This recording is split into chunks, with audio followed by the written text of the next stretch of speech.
Morning everyone's welcome back to my new vlogs.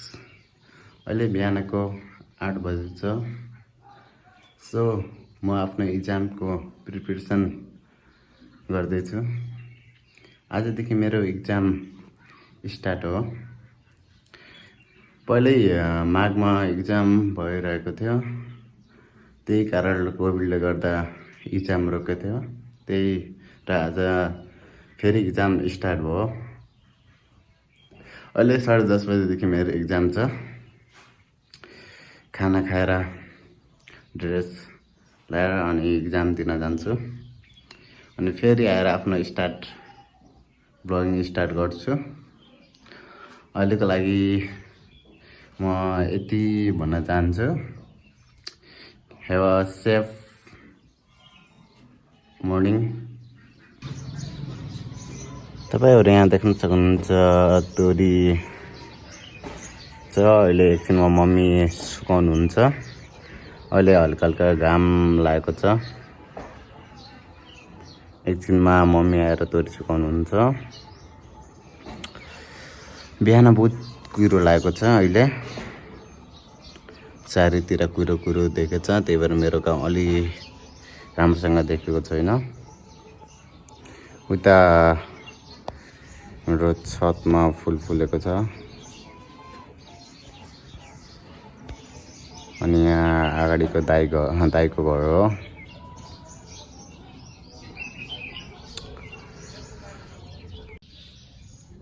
So म भर्खर आफ्नो एक्जाम सकेर घर आइसकेको छु।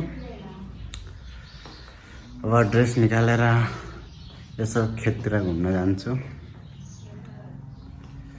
एक्जाम पनि ठिकै भयो।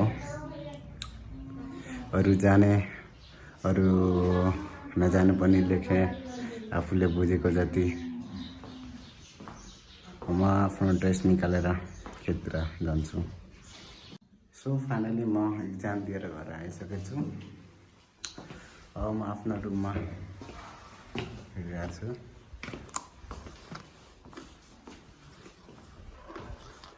सबै घरको जन्ती मगाएछन्। म बजै अनि मम्मी अनि भाइ चाहिँ पढ्न गएछ। अब जो बिहे मगाएछन् तिनीहरू अब भोलि आउँछन्। Good evening friend. अहिले यतिखेर साँझ भइसकेको छ। म आफ्नो घरको बारीमा छु।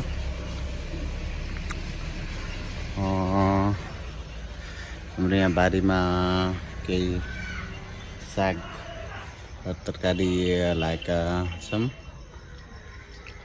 यहाँ अरू गोबी थियो।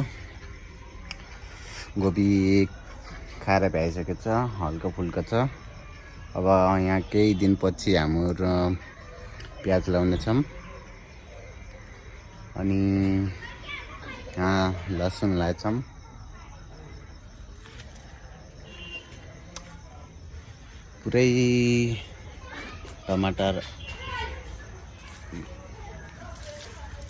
मरिसकेको छ।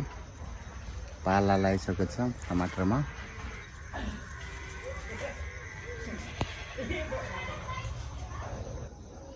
हाम्रो घरको प्याज।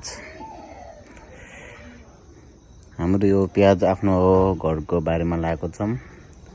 सो तपाईहरु पनि आफ्नो घरको बारीमा आफ्नो घरको लागि तरकारी लगाउन सक्नुहुन्छ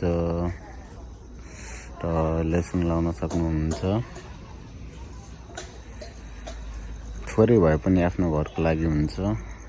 सो जग्गा खाली नराखौँ र केही न केही कुरा लाउने गरौँ। मैले यहाँ लिची पनि लगाएको छु र लिचीको बुट्टा र आँपको बुट्टा पनि छ बारीमा। साथै साथ यहाँ अर्को लिचीको बुट्टा पनि लगाएको छु। यहाँ छ र यहाँ नौवको बुट्टा छ।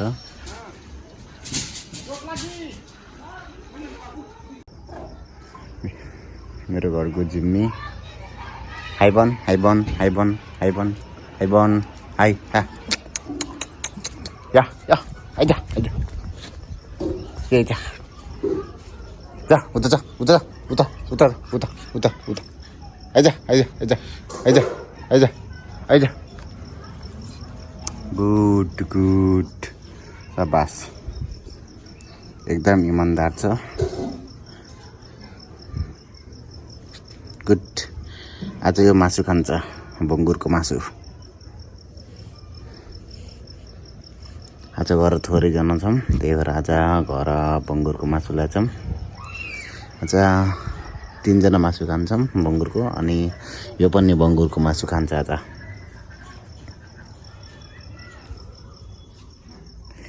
आज यो पनि बङ्गुरको मासु खान्छ अहिले साझा भइसकेछ अब केही बेरमा बङ्गुरको मासु पाक्छ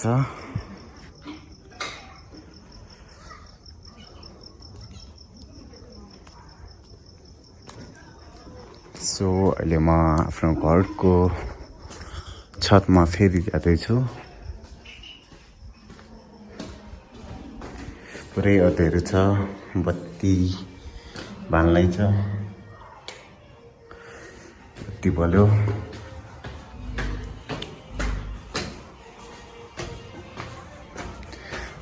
मेरो बजाइ हिजो देखाएको थिएँ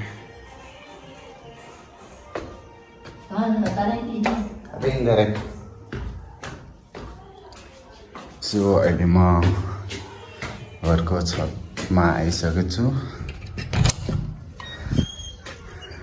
यतिखेर साँझ भइसकेको छ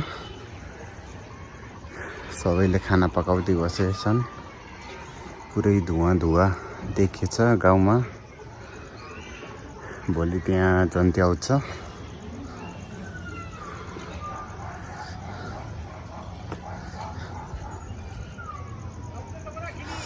भोलि त्यहाँ जन्ती आउँछ रमाइलो हुन्छ रैला हुन्छ रैला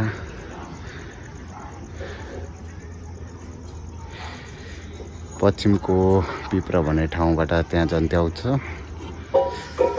अनि अब यतिखेर 7 भइसकेको छ सबैले आफ्नो घरको बत्ती बालिसकेका छन् यहाँ साउन्ड पनि सुन्न सक्नुहुन्छ बिहे गरेर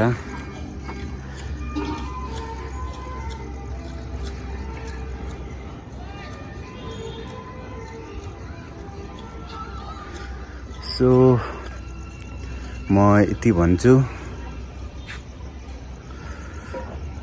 मेरो च्यानललाई सब्स्क्राइब गरिदिनु लाइक एन्ड सेयर गरिदिनु र धेरैभन्दा धेरै माया गरिदिनु मेरो भ्लगलाई थ्याङ्क यू